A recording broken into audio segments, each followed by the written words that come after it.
siku ndugu watazamaji wa chaneli ya Jibambe TV Kenya. Basi leo nimerudi kwa somo lingine ambalo kwamba ni muhimu sana kwenu ndugu watazamaji wa chaneli hii ya Jibambe TV Kenya. Ningependa kama ndio mwanzo wa chaneli hii, umeiona chaneli hii ya Jibambe TV Kenya, usubscribe katika chaneli hii, ushare na ulike. Basi ukifanya hivyo utakuwa umejiunga na channel hii ya Jibambe TV Kenya, na utapata masomo mengi yanayotokana na miti unayoiona, unayoijua, na ile ambayo kwamba unaiona lakini hauijui faida zake. Sasa mimi nitawapa faida kadri ya pale ambapo kwamba ninaweza. Kile ambacho kwamba ninajua ndicho nitakacho wafundisha, na kile ambacho sikijui siwezi nikawafundisha. Nitakuwa ninafanya jambo ambalo sio sawa, lakini kile ambacho najua ndicho hicho nikiwafundisha. Basi fuateni na mtaweza kusaidika katika faida za kujitibia nyinyi wenyewe. Moja kwa moja tuende katika somo la leo. Niko na kijimti kidogo hapa. Mti huu ni mti maarufu sana kwa wale wakaazi wa pwani ya Kenya ama Mombasa, Kenya. Kabila la Mijikenda wanaufahamu mti huu kwa jina unaitwa tsalakushe. Tsalakushe hutumika kama mboga, kama vile mboga zingine, kama vile sukuma, kama vile cabbage, kama vile mboga zingine zinazotumika, lakini tsalakushe lina faida nyingi sana katika miili yetu. Basi mboga za majani moja kwa moja zenyewe huwa ziko na faida nyingi sana, kulingana na tafiti zinavyosema kwamba unapokula mboga za majani basi ni nzuri zaidi, ni bora zaidi, itakusaidia kiafya, na pia itafanya mfumo mzima wa mwili wako uwe vizuri. Basi na kuomba ndugu mtazamaji utazame mti huu wa tsalakushe, ama kama wewe unafahamu jina hilo, na hata pia wengine wako na majina mengi wanatumia, lakini jina la tsalakushe ni jina maarufu sana kwa wakazi wa pwani ya Kenya ama Mombasa, Kenya. Basi utakapoona kamti haka ama mboga hii, kama wewe unasumbuka na kupata choo kigumu mara kwa mara, unapata choo kigumu, basi mimi leo nakupa suluhu la kutengeza mfumo wako wa tumbo urudi vizuri. Utakapotumia mboga hii, utatumia kama mboga hii, ninakupa utatumia kama mboga, na pia itakutibu. Utafanyaje? Moja kwa moja utatafuta mboga hii ya tsalakushe. Kama haufahamu jina hilo, tafuta wenyeji wa Mijikenda wa Mombasa ya pwani, wanajua jina hili la tsalakushe na watakuonyesha mboga hii. Hii ni mboga ambayo kwamba nzuri sana, inafanya mfumo wa tumbo kuwa vizuri, kufanya chakula kusagika kwa haraka utakapotumia mboga hii. Basi tafuta mboga hii iwe ni nyingi kiasi, kama utatumia peke yako, kama utatumia na familia, mradi upate mboga hii uwe unatumia mara kwa mara. Ukipata mboga hii tumia angalau wiki moja mfululizo kama una shida ya kupata choo kigumu. Hii nimekwambia, hii ni mboga na pia ni dawa. Itakusaidia mahali pakubwa sana mboga hii ya tsalakushe. Utapata choo laini, Kama labda ukienda chooni unakaa muda mwingi, unajikamua, haupati choo, unasumbuka, basi utakapoanza kula mboga hii kiasi cha wiki moja, basi mfumo wako wa tumbo ama tumbo lako litarudi vizuri na utakuwa unapata choo kwa muda wake na wakati wake. Utakapotumia mboga hii ya tsalakushe, itaenda itakusafisha, itaenda itakurudisha mfumo wako wa tumbo kuwa vizuri, na ukisikia haja unaenda kwa muda wake na unajisaidia pasipo kutumia nguvu nyingi, pasipo kujikamua kwa masaa mengi. Mboga hii ya tsalakushe ni mboga ambayo ina sifa nyingi sana. Kwa wale ambao wanaelewa kile ninachokiongea na wale ambao wanatumia mboga hii, basi huwa hawapati shida na kwenda kwenye choo.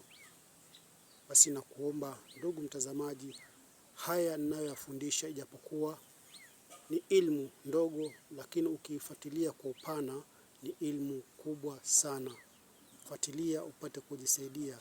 Tuache kula vitu ambavyo havina mfumo mzuri kulingana na mazingira ya vyakula tunavyokula. Tuache kula vitu vigumu sana. Kama unatarajia unataka upate choo chepesi, kwa nini unakula vitu vigumu sana? Vitu ambavyo zikiingia kwa tumbo si rahisi pia kusiagika, kwa sababu unakula vitu ambavyo vina hali ambayo labda tumbo lako pia lina matatizo. Tukule mboga kwa wingi, mboga za majani tukule kwa wingi, tukule na matunda kwa wingi. Tunajua sisi watu wa pwani ya Kenya tumezoea kula vitu kama zile ngano. Utakuta mtu anakula ngano siku nzima, anaenda anachukua mitai. Mitai imetengenezwa na nini? Na ngano. Anakula chapati, chapati imetengenezwa na nini? Na ngano. Anakula bajia, bajia pia zingine zimetengenezwa. Anakula sambusa zingine. Sasa vitu vingi tunavyokula, tunakula ngano zaidi. Kwa hivyo tuwe tuna balance vyakula vyetu. Tunakula vyakula ambavyo tuna balance matumbo yetu pia, ili tupate hali mzuri ya mfumo wetu wa lishe bora. Tukule vitu ambavyo vitatusaidia pia kuboresha mfumo wetu wa tumbo, kwa sababu pia chakula kinachangia zaidi. Kwa hivyo naomba tuweni makini kwa ulaji wa vyakula tunavyokula, ndio tuweze kuwa na mfumo mzuri wa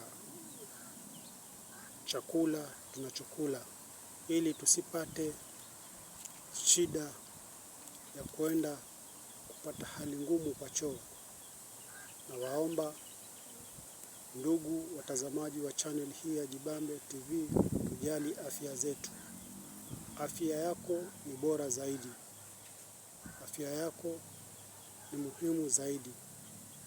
Kwa hivyo tujijenge katika afya zetu ndio tuishi vizuri. Mambo mengine tunachangia sisi wenyewe. Vitu vingine tunachangia sisi wenyewe. Tumeacha kula vitu asilia. Tumebobea kula vitu ambavyo ni tunasema take away. Vitu ambavyo vimetengenezwa tayari, unaenda unanunua, unaenda ukikula. Mfano kuku wale wa kukarangwa katika mabarabara, kuku wa magredi. Hatuwezi tukasema siku moja tukule kuku wa kienyeji. Yaani katika mifumo yetu imebadilika. Ndio maana pia maradhi yamekuwa mengi kwa njia moja ama nyingine. Tunakula vitu ambavyo havisaidii miili yetu, bali tunadhoofisha miili yetu. Kwa hivyo upande wa ulaji pia tuweni makini sana. Tule vitu ambavyo ni asilia. Kwa mfano kama ni matunda, enda ununue. Kama ni ndizi, nunua ndizi kula. Kama ni machungwa, nunua chungwa kula. Kama ni embe, tafuta embe kula. Wacha kutafuta vitu ambavyo zimetengenezwa zile sijui zimeblendiwa. Unaambiwa hii ni juice ya orange, hata kumbe sio orange. Wanaweka tu zile quencher, wanatengeneza wenyewe, wanaweka tu maji, lakini sio juice original. Kwa hivyo kitu kizuri ni kile ambacho unajitengenezea wewe mwenyewe kwa nyumbani. Kama umetamani kutengeneza juice ya mango, ama mango, ama banana, pineapple, juice unajitengenezea wewe mwenyewe.